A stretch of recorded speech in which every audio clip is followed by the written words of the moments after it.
আলু বেগুন দিয়ে চিংড়ি শুটকি। আলুটা ভেজে নেব আগে।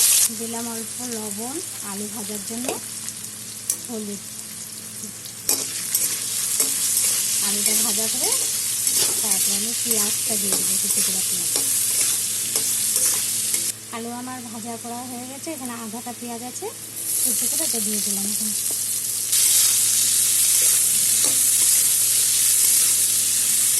এখন কুচি করা টমেটোটা দিয়ে দিলাম,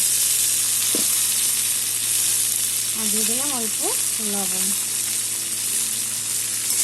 টমেটোটা দিতে নরম হয়ে যায়।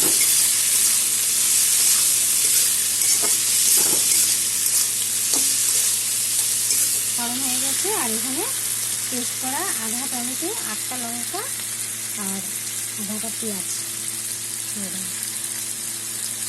8টা পেঁয়াজ, 8টা লঙ্কা আর 1টা রসুন।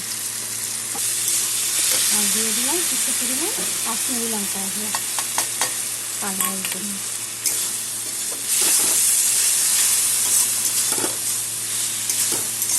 এখন ভালো করে সব একসাথে কষিয়ে নেব। মশলাটা কষিয়ে নিয়ে তারপরে জল দিয়ে দেবো।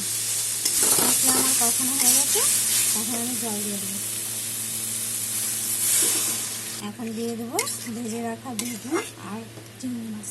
ভেজে রাখা বেগুনটা দিয়ে দিলাম, আর চিংড়ি শুটকিগুলি আগে থেকে ভেজে রেখেছিলাম ওটা দিয়ে দিলাম।